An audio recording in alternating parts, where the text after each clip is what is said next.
or your responsibility here at the district level of what the more responsibility you have for audit and things that can hurt us financially, the higher your responsibility factor. And that's the way it was always set up. I truly don't understand. I mean, I see it, I hear you, but I truly do not understand that. To me, there's no difference in that and when you sent out something the other day, when you look at their high, medium, and then low, if I understand that on that salary schedule, they're doing the same thing by just saying high, middle, and low with a number by it to determine the responsibility factor. When you look at the elementary school, you're not going to have the discipline problems that you might have at a high school or a middle school. You're not going to have the evening events that you have there. You don't have all the different sports. You don't have all the different clubs. I understand that. I understand the after hours, the number of students you're dealing with, some of the problems that you're dealing with, but I just do not see how that come into play in terms of a salary determination. I really do not, because you can set salaries based on a job description, and people understand their job description, and then either you accept that or you do not accept that.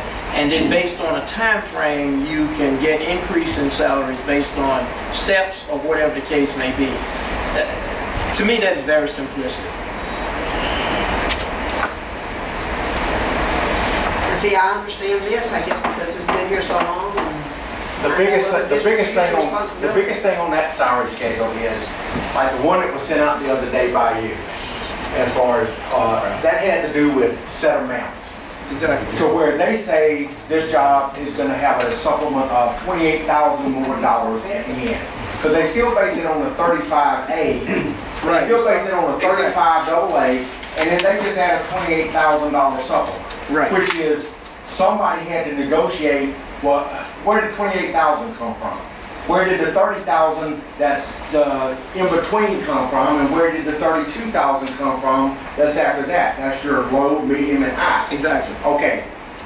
That is no different than where they negotiated $28,000. We said this position has a 20% responsibility factor, which ends up being $18,000, say. And then based on that, when it says 95%, 97.5%, and 100%, that's your low, medium, and high. So you're saying 95% is the same as a low, the percent is the same as the supplement. It just depends on how you want to talk. If you want to talk in percentages or if you want to talk in a real dollar supplement. But it's all going to be the same thing because it's all based off of the 35 AA certificate. Okay, I understand, and I guess it's the environment in which I came from. You come in in a position, you have a job description, and this job description says this is what you're responsible for, and your starting salary at this point is going to be this. And if you produce well, X number of months, days, years down the road, your salary is going to increase to this, and et cetera, et cetera, et cetera. Okay, there's the one that we looked at, the only way that theirs changes is if the 35 AA base changes. That's the only way ours changes. Our people could sit on that salary schedule for 10 years waiting on the teachers to get another pay raise.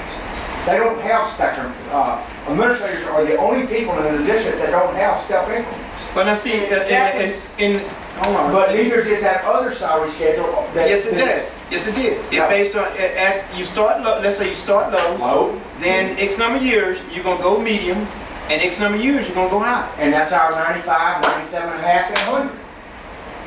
You start at 95%, you move to 97.5%, and you move to 100%. And we're putting that in this year because the board had asked about that, and that's on these sheets, the other sheets.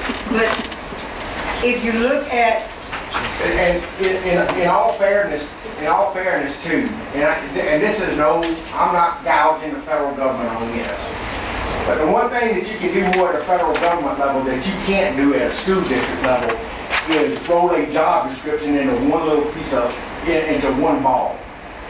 Yes, you do, but no, you do not. Well, what I'm telling you is that for the most part, when you create a job description, there may be 5 people at a, I can remember this, Kirk Sharp took Don out to the Army base.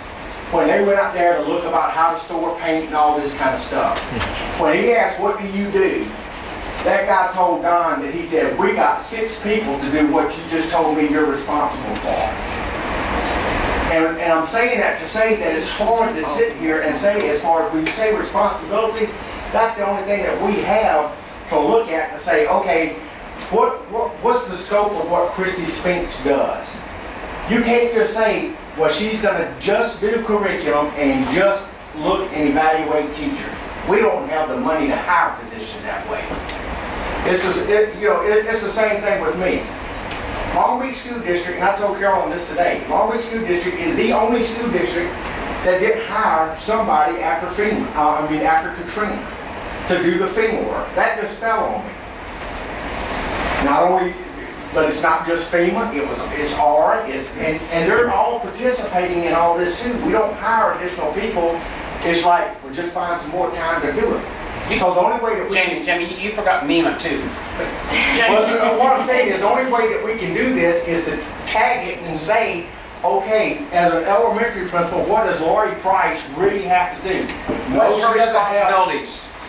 Sir? What is her responsibility? Her responsibility, and she, compared to these 3 right here, and Mary Jean and Gay, she doesn't have the night activities. Yes, she has a PTO meeting every now and then, and yes, she has afternoon whatever, but she doesn't have the other things that go along with it. And so that's where it kind of gets, and this is the only thing that we found that really, when you say what's responsible, because when something else comes out from the state, she has to look around and say, who else do I pile that on, because we're not going to hire somebody else.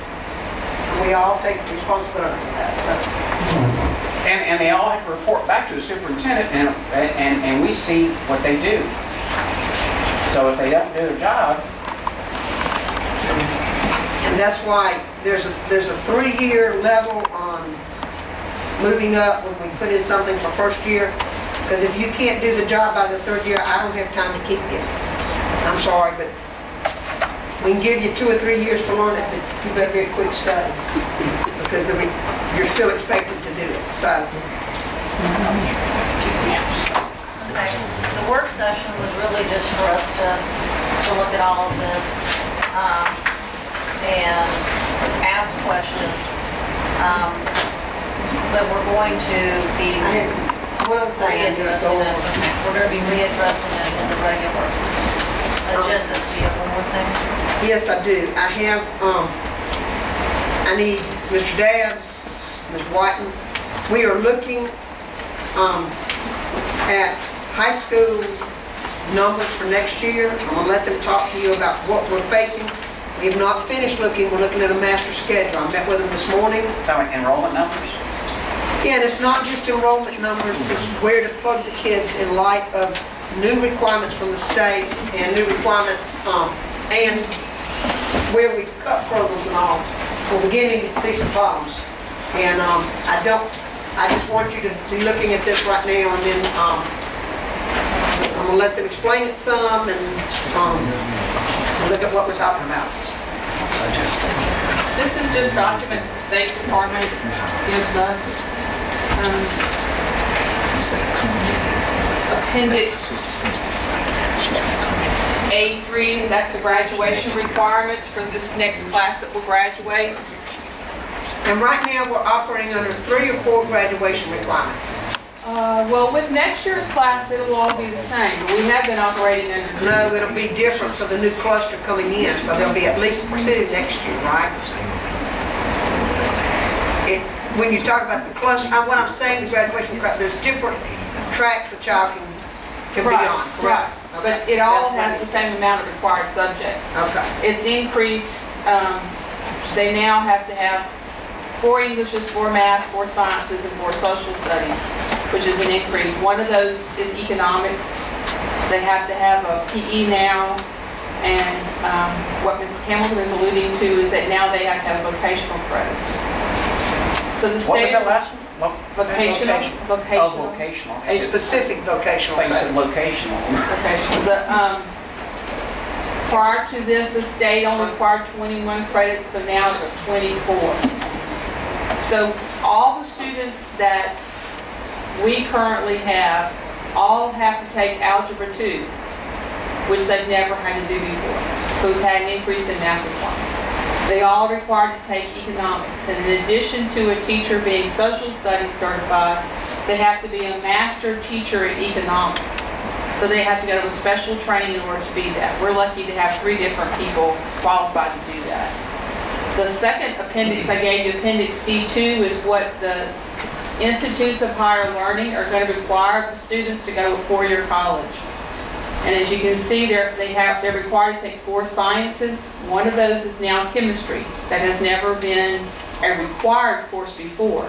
So where in the past I've had 1 chemistry teacher, now we have 2. They parallel each other. The other factor in that is if you want to go to a 4-year college, they are requiring you to have 2 years of a foreign language, or 1 year of a foreign language, and then a mathematics, higher math elective, or a lab-based science elective.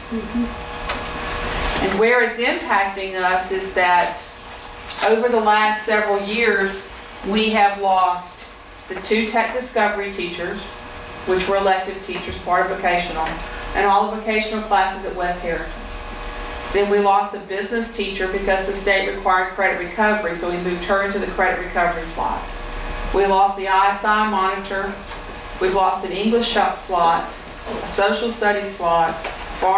This year we're losing a foreign language slot, a PE slot, and then with Mr. Dunlap going part-time, a section of general music, and then possibly driver's ed. So the impact is we can't schedule all the kids into classes without overloading. I built the master schedule with Mr. Dabbs, and you try to hold your class count to 25 to 1 in a core class. We've not offered French 3.